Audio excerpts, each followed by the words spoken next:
strategis terkait dengan koperasi di dan UKM Kota Padang. Pertama adalah, tadi sudah saya sampaikan juga ya Pak Ibu ya, masih banyak koperasi simpan pinjam berbasis masyarakat yang menghadapi masalah likuiditas.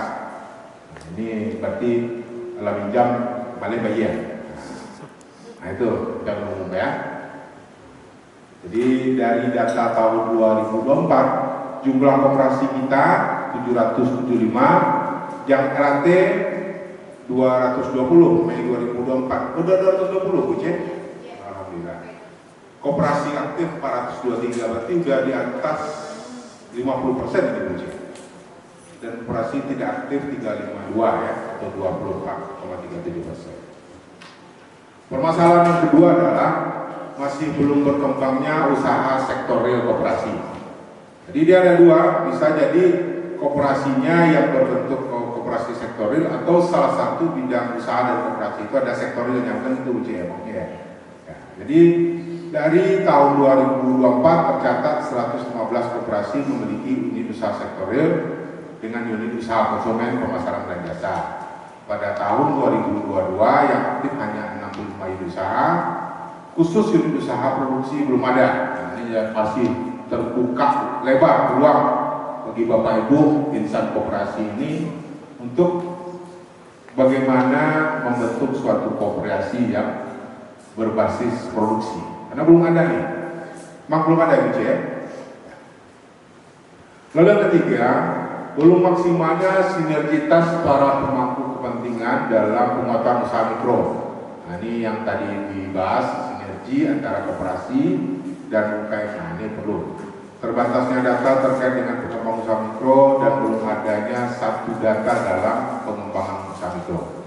Nah di Dinas Koperasi, salah satu caranya untuk mengawinkan antara koperasi dengan UMKM ini adalah kita meluncurkan program yang namanya subsidi margin. Nah ini Bapak Ibu yang dari KSPPS mungkin salah satu penyalur ya. Jadi tujuannya adalah dua. Pertama, dengan adanya subsidi margin kita memberi penguatan kepada koperasi, khususnya KSPPS tadi. Dan dengan disalurkannya pinjaman dari koperasi atau KSPPS ke usaha mikro, kita memberikan penguatan modal bagi para pelaku usaha mikro. Di mana pinjaman tadi tentu mempunyai margin. Marginnya ini tidak lagi dibayarkan oleh pelaku usaha mikro, tapi dibayarkan oleh dinas koperasi. Misalnya KSPPS punya margin 12% setahun, hanya 12%-nya bayarkan dinas. Yang pelaku usaha mikronya cukup bayar pokoknya. Nah, koperasinya dapat dua-duanya. Ada yang minjam berarti nambah nasabahnya, lalu terima juga bunga di awal. Di awal bayar itu ya. Jadi bayarnya di awal Bapak Ibu. Jadi misalnya orang pinjam Juni nih, cair uangnya dari koperasi Juni. Juni itu langsung kita bayarkan subsidi margin. Tepuk tangan Mas. Jarang-jarang kalau yang mau pinjam itu membayar di awal bukan kadang itu. Jadi waktu itu saya coba nanya juga ke Bu Jen, Ibu Kabin yang selalu berhubungan dengan ini, dengan koperasi. Bu Kabin bisa nggak dicoba ditanya-tanya sama KSPPS ini, bisa nggak marginnya lebih diturunkan? Misalnya sekarang rata-rata berapa persen Bu Jen? 1,5 berarti 18. Nah, kan marginnya tinggi itu. Kalau bisa dikurangi lagi, tapi ini terserah ya, kita tidak paksa. Nah, tentu akan lebih banyak pelaku usaha mikro yang bisa kita bantu melalui KSPPS. Tapi ini kami serahkan kepada Bapak Ibu. Tapi ini wacana, kita coba. Salah satu supaya kita bisa bersaing, salah satunya adalah margin, Pak ya. Lalu poin keempat adalah pada umumnya pelaku usaha mikro masih terbatas kemampuan permodalan dan manajemen. Ini tadi sudah disampaikan juga mereka susah modal, pinjam di bank belum bankable, pinjam ke koperasi itu dananya terbatas. Kadang sudah dipinjam di lumpuh kembalian, masalah koperasi. Next, ini yang tidak disampaikan tadi ya. Next. Ini beberapa hal dari pengentasan kemiskinan yang coba diinisiasi oleh Dinas Koperasi. Ada subsidi margin, ada rekomendasi subsidi solar. Jadi Bapak Ibu yang mungkin ada keluarganya atau temannya yang membutuhkan solar untuk aktivitas ekonominya, tapi tentu usahanya usaha mikro, ini bisa minta rekomendasi subsidi solar melalui kami. Hanya 2 OPD di Kota Padang ini memberikan rekomendasi subsidi solar. Dinas Perdagangan 1, Dinas Koperasi dan Hutan. Lalu yang ketiga, pendampingan dan pembinaan koperasi. Ini tadi sudah sampaikan ada lebih kurang 13 pendamping koperasi yang kami sebar ke kecamatan. Silakan nanti Bapak Ibu koordinasi dengan mereka. Lalu bantuan uang untuk kelembagaan koperasi ini hibah ya Bu Kabilia, hibah kepada koperasi. Lalu bantuan alat penunjang produktivitas usaha bagi pelaku usaha mikro. Lalu pelatihan koperasi dan pelatihan UKM. Next. Ini yang tadi juga sudah kami sampaikan, karena mau tidak mau, suka tidak suka, kita tentu harus mengikuti perkembangan zaman. Sekarang zamannya digitalisasi.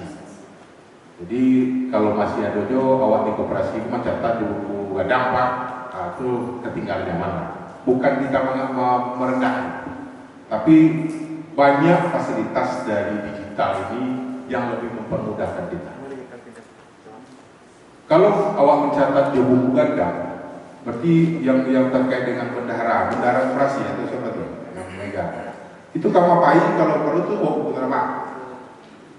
Kadang buku kalau lama mau tahu lupa 3 buku punya candik saldo ada drama atau buka rasio. Ya kan? Tapi kalau kita sekarang digitalisasi, semua pencatatan terkait dengan arus kas kita dan segala macam aktivitas koperasi melalui alat yang namanya gadget tadi, HP itu tersimpan di sana. Dan HP itu ini lebih perlu daripada orang rumah Pak. Iya Pak. Wah yang Pak. Ibu-ibu kok mungkin lebih perlu HP itu daripada udah ini. Kalau orang rumah nanti tinggal apa? Kalau orang rumah tinggal di awak bayi, kalau orang rumah tinggal dia telepon dah, aku tinggal. Paling dia cari gojek, cari maksib ya kan. Maksudnya Pak orang. Tapi kalau HP dan tinggal, balik awak pulang itu Pak. Padanya buka ada orang rumah apa sampah gitu. Ibu-ibu tak gitu juga lalu buka sama. Kalau udahnya dan pun sudah udah baik salah udah kejual. Tapi kalau HP dan tinggal, hanya caput pulang. Sebegitu pentingnya sekarang berangkat. Lalu perubahan model bisnis, manajemen dan pelayanan. Jadi digitalisasi tentu akan merubah model bisnis kita, model manajemen kita dan pelayanan kita.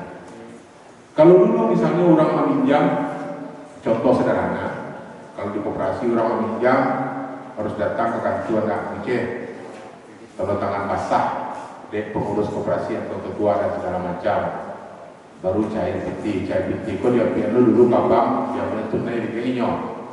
Nah itu apa dulu? Kalau ini enggak. Ini beberapa koperasi itu sudah canggih.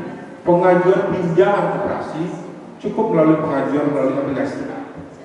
Diverifikasi oleh pengurus yang terkait, lalu ditandatangani oleh ketua koperasinya melalui secara digital tanda tangan elektronik.